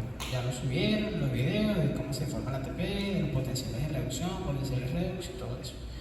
Les recomiendo que lo vean, que lo lean, para que el viernes lleguen mucho mejor. Porque yo sé que explicar eso es mucha información que procesar en lo que llevamos aquí, no sé si será 1 hora, 2 horas. Y es lo suficientemente complicado como para que ustedes no lo entiendan por fatiga y no porque no tengan las capacidades, porque capacidades de sobra. Entonces, bien, la ruta del aspentosa-fosfato es una ruta bioquímica que ocurre en las células que conforman el hígado, las glándulas mamarias de las mujeres lactantes, nuestro tejido adiposo, la corteza suprarrenal y los hematíes. Los hematíes, esto es ley de vida, que se dé a cabo este proceso y ya van a ver por qué. La zona, en este caso, no es en la mitocondria, sino es en el citosol celular, es decir, afuera, donde está la agüita, donde están los otros organelos, donde está todo eso, proteínas, aminoácidos, hidrogeniones, y de todo. Y la función es generar un equivalente de reducción diferente a los otros que habíamos visto, que es el nicotinamida, adenina y fosfato unido a un grupo fosfato y que puede ser oxidado o reducido, que es el NADPH. También busca producir ribosa 5-fosfato. ¿Qué era lo que nosotros utilizamos esa ribosa 5-fosfato para formar qué? ¿Qué? Pero digo tú. ¿No se acuerdan? Nucleótidos. Exactamente. ¿De dónde viene la ribosa 5-fosfato? Para formar los nucleótidos de aquí. Por eso que es un proceso sumamente importante para que nosotros no envejezcamos, para que se pueda seguir replicando nuestro ADN. En el momento en que nuestro ADN se empieza a replicar menos de lo que nosotros necesitamos que se replique, es cuando podemos decir que estamos envejeciendo. Y es por eso que las personas se hacen mayores. Y por último, la generación del glutatión, que es una molécula sumamente importante para poder amortiguar las especies reactivas del oxígeno que se están formando gracias a los procesos que vimos anteriormente. Los procesos que vimos anteriormente, el ciclo de Krebs, la fosforilación oxidativa y todo eso, son muy bonitos para producir energía. Pero lamentablemente, si bien producen energía, también producen radicales libres que oxidan los componentes que están en la célula e impiden que estos posteriormente lleven a cabo su función. Como que les daña su estructura, las desnaturaliza, por así decirlo, si estuviéramos hablando de una proteína. Y es por eso que yo necesito formar este señor que está aquí para poder amortiguar esos radicales libres devenientes del oxígeno y así las estructuras que yo tengo en mi célula puedan seguir funcionando de una manera adecuada. Si no sucede así, esas estructuras se van a dañar y no se van a poder seguir llevando a cabo las reacciones enzimáticas como se debería. Esto que yo les puse aquí no es porque estoy loco, así, pero esto es una clase de nutrición o de bioquímica. ¿Alguien sabe qué es esto? Habas, ¿verdad? Las habas son un alimento bastante, a mí me gustan, son bastante sabrosas. Nunca las he comido puras, pero las he comido en forma de falafel, ¿sabes? Ese como comida árabe. Yo no sé si hay alguien árabe aquí. ¿Hay alguien árabe aquí? ¿No? ¿No? Ok. Bueno, es bastante delicioso. Y estas señoras están inmiscuidas en una enfermedad que está asociada a esta ruta, que es la ruta de las pentosas fosfato, y ya vamos a ver cuál es. La ruta de las pentosas fosfato se puede dividir en dos etapas o dos fases, una fase oxidativa y una fase no oxidativa.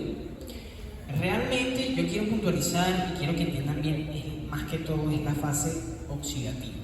Porque la fase no oxidativa es muy variable, no tiene una prosecución de paso específica, sino que puede variar según sea en dependencia de las necesidades de la célula, de los carbohidratos que ella necesita. Pero la fase oxidativa sí se da de una sola forma y tiene que ser así para que la vida se conozca como se conoce. Entonces, en lo que respecta a la fase oxidativa, primeramente tenemos la glucosa 6-fosfato. Tip.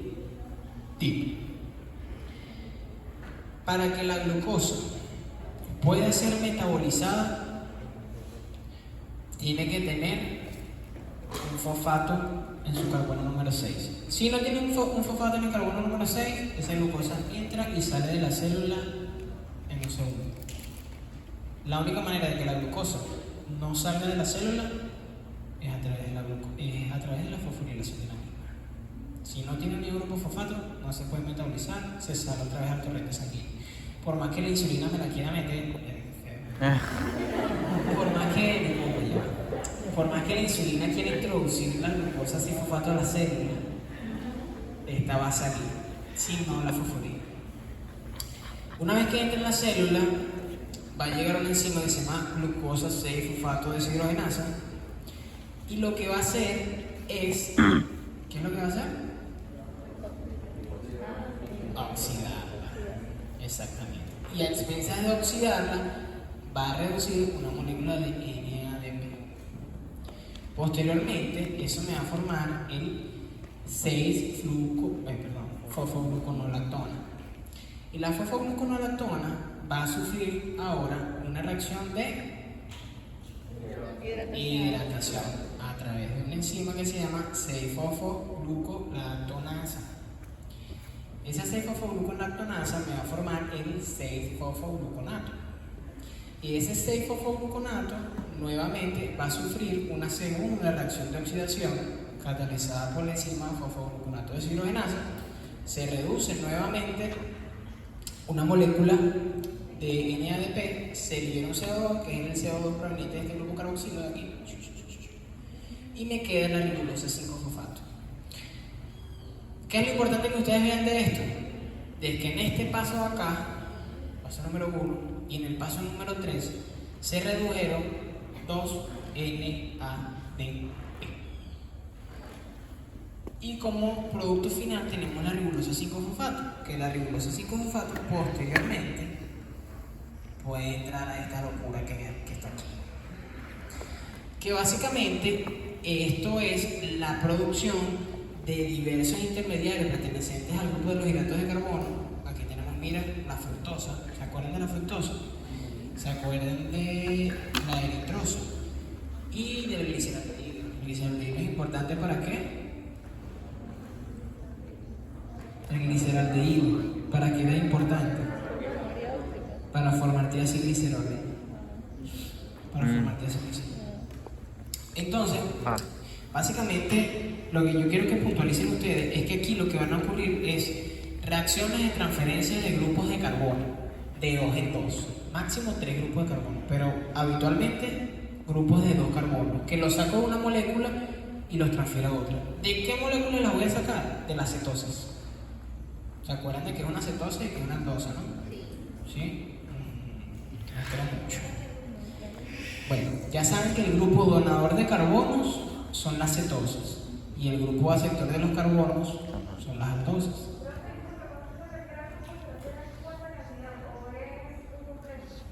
¿Ah? Grupo. Ah. 2. Una pareja, un matrimonio, 2 carbonos. Agarra una cetosa. Tienes tu cetosa aquí. Pongamos que tiene 5 carbonos. Le quito 2 carbonos y le paso esos 2 carbonos a una aldosa. Y formo un carbohidrato nuevo o un intermediario nuevo. Que ese carbohidrato nuevo pudiera ser, por ejemplo, una ribosa 5-fosfato que posteriormente me va a servir para formar nucleótidos y así poder formar el ADN. ¿Y cuáles son las enzimas que catalizan? Esto es mucho más fácil. Esto es mucho más fácil porque como que ellos dijeron, no, vale, qué fastidio ponerle un nombre específico a todo, vamos a poner un nombre común y son las transaldolasas. Las transaldolasas son las enzimas que se van a encargar de transferir los carbonos de las cetosas a las aldosas. Y eso es lo más importante que yo quiero que ustedes tengan aquí. 1. Que se transfieren los carbonos de las cetosas a las aldosas. 2. Que las enzimas que hacen eso son las transaldolasas. Y que 3. A partir de la ribulosa, yo puedo formar ribosa 5-fosfato, sumamente necesario.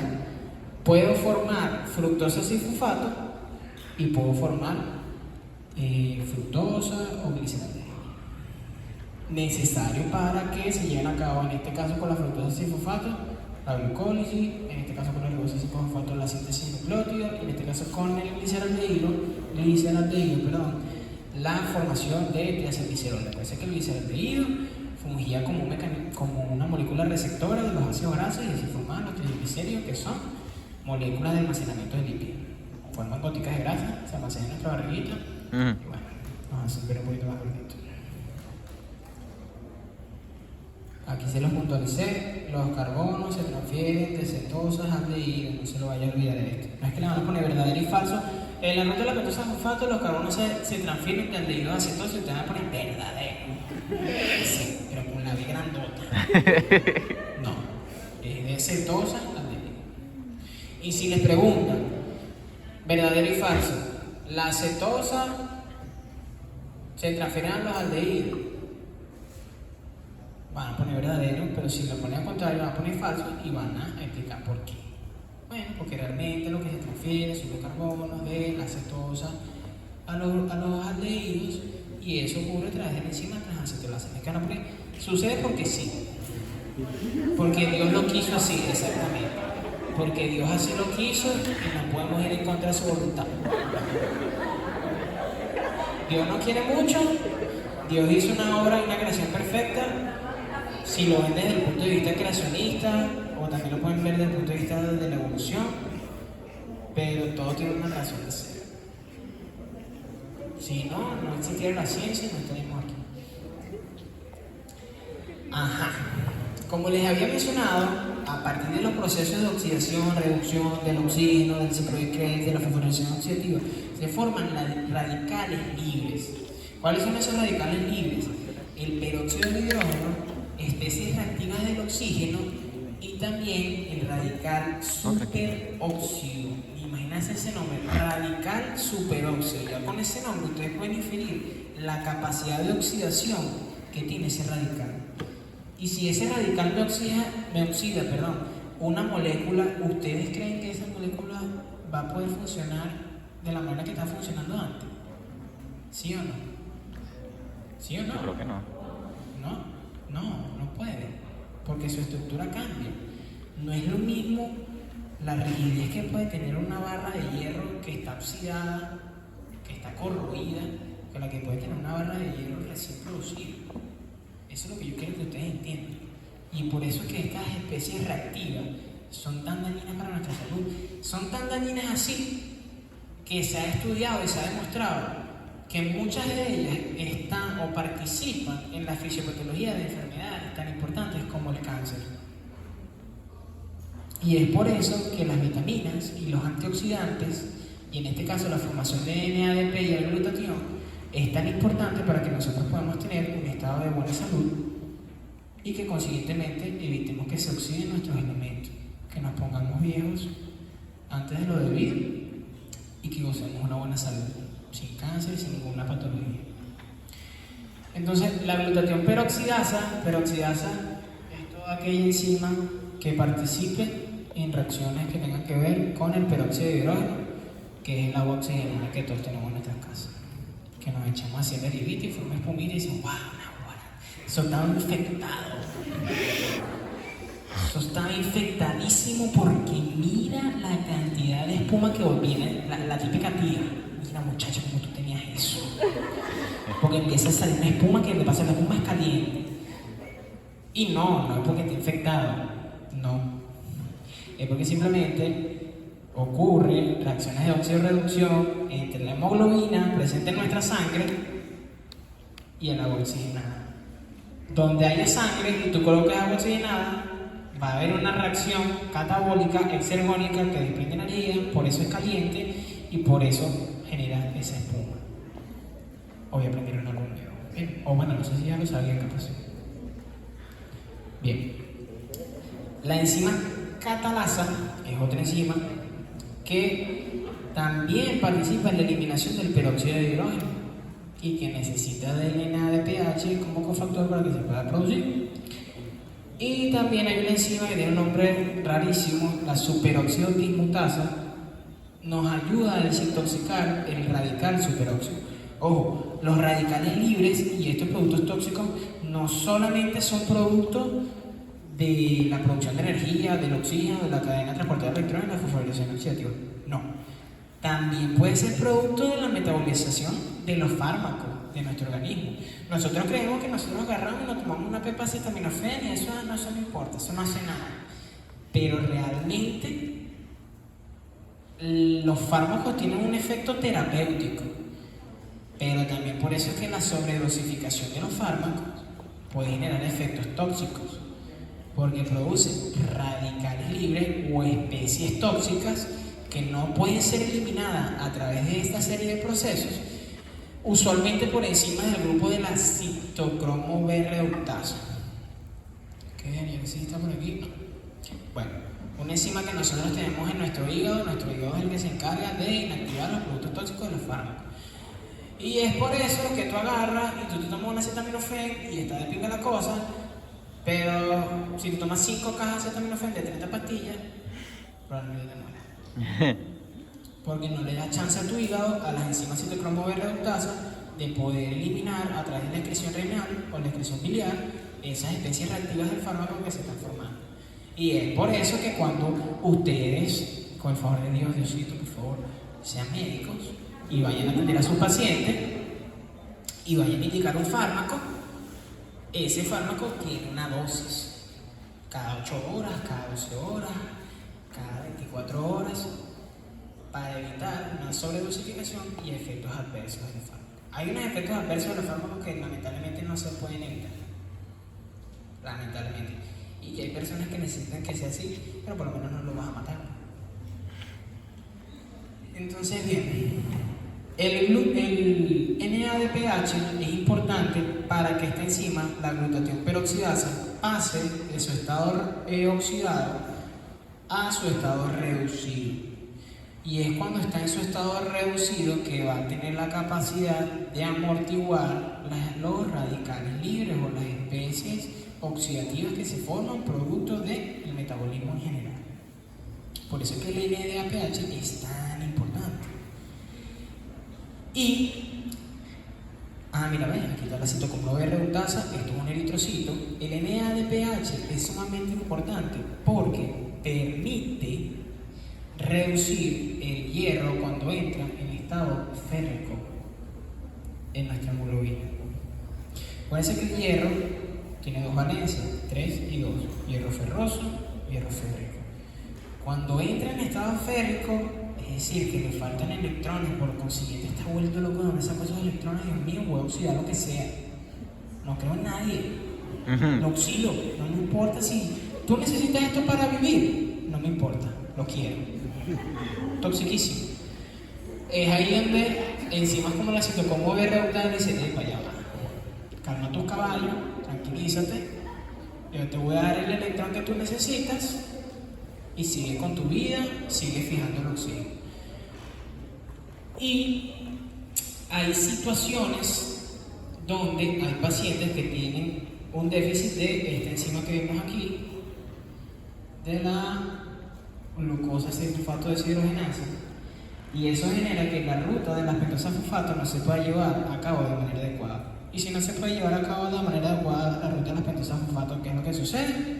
No se produce NADPH, no se produce glutatión, los eritrocitos se oxidan.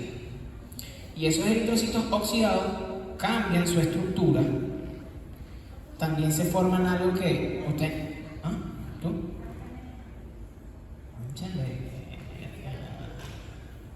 Muy bien, sí. Ya, vamos para allá. No tiene que por qué saberlo ahorita, pero para que sepas que todo tiene una razón de ser y que bioquímica sí la podemos utilizar para muchas cosas, forma lo que se llama cuerpos de genes dentro de los eritrocitos. Y esos eritrocitos amorfos, esos eritrocitos defectuosos, van después a un señorito que está aquí. ¿Saben cuál es el señorito? Exactamente, sí, el vaso.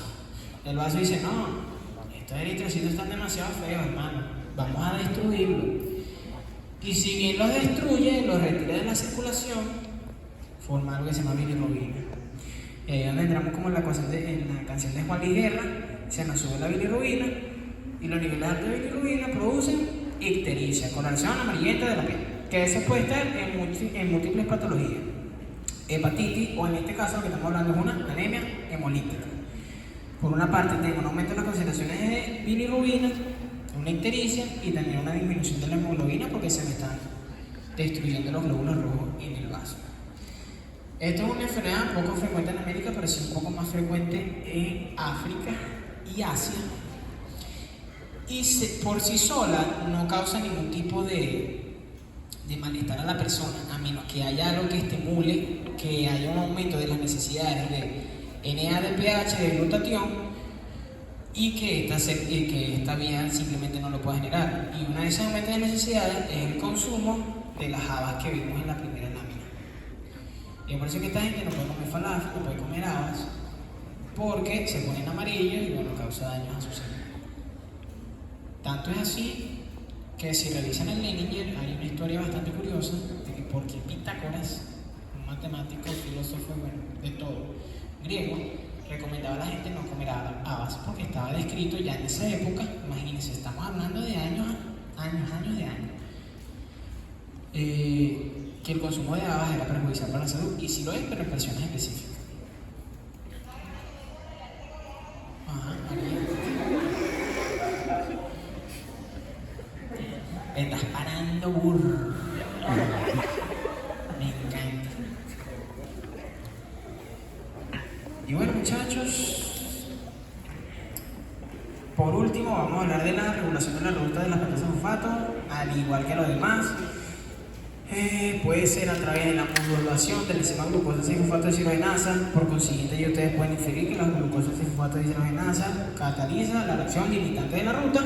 Es la enzima que va a sufrir la modulación y va a ser regulada por la relación que hay entre el NAT oxidado y el NADPH. Si hay más NADPH, la enzima se va a inhibir o acelerar. Se inhibe o se acelera.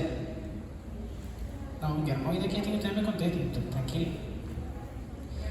Si hay aumento de las concentraciones de NADPH, la primera enzima, que es la que se encarga de producir esto de aquí, ¿va a acelerar su velocidad o la va a disminuir? Se disminuye. Sí, entiéndanlo, porque de así van a ser todas las preguntas que le van a preguntar. Y si ustedes creen que las van a responder sabiéndose las cosas al caletre, se van a confundir. Ténganlo por seguro. También activación por el glutatión oxidado. Glutatión oxidado es el que vimos aquí, este de aquí. Si hay un aumento del glutatión oxidado, quiere decir que necesito más NADPH para reducirlo y así poder amortizar o amortiguar las especies reactivas del oxígeno. Y por último, ay, mira, aquí me comí una, disculpa, qué vergüenza. Se puede inducir una mayor producción de glucosa 6-fosfato deshidrogenasa como adaptación a la dieta. Ustedes no lo saben todavía, pero en genética nosotros tenemos la capacidad de adaptarnos al medio donde nosotros estamos. Y una de las formas de adaptarnos es hacer que la replicación del ADN, su posteriormente transformación en ARN y la síntesis de proteínas, que es donde salen las enzimas y cualquier proteína, pero específicamente las enzimas en este caso, puede ser o acelerada o puede ser más bien inhibida. En este caso, si yo soy una persona que tiene una dieta rica en alimentos que generen especies reactivas del oxígeno, como por ejemplo las habas, evidentemente, por cuestión de lógica, yo lo que voy a hacer es aumentar la cantidad de enzimas para poder generar NADPH, y en este caso sería la glucosa 6-fosfato deshidrogenasa. Si yo no como esa broma, no la induco, porque no me gusta, menos cantidad. Y esta lámina, aunque ustedes no lo crean, es una de las láminas más importantes de la presentación de hoy. Y es la que contesta la típica pregunta: ¿de dónde voy a estudiar metabolismo? Una pregunta bastante común en ustedes. Y lo que yo les recomiendo es lo siguiente. Metabolismo y las reacciones metabólicas son algo nuevo para nosotros. Si bien nosotros conocemos qué son las enzimas, los carbohidratos, hasta este momento no sabíamos cómo reaccionaban, cómo interactuaban entre sí. Y si ustedes agarran y abren el Leininger de buenas a primeras, eso va a ser un trauma, se van a frustrar y se van a desmotivar. Y van a creer que ustedes no entienden eso porque carecen de las capacidades necesarias para hacerlo. Y déjenme recordarles, no sé si les había olvidado, que ustedes no están aquí sentados por suertes de la vida ni por azar, sino porque tienen todas las capacidades necesarias para poder estar aquí, para poder pasar bioquímica, fisiología y todas las materias necesarias para que ustedes sean médicos. Entonces, para evitar esa frustración y ese trauma, yo les recomiendo que revisen en primera instancia, de número 1, este libro de aquí, que se llama Curso Crash, lo esencial en metabolismo y nutrición. Ese es un libro que les va a explicar todo lo referente con metabolismo de una manera sumamente clara, sencilla y concisa, que les va a permitir a ustedes hacer un paneo general de qué es lo que sucede en cada ruta metabólica.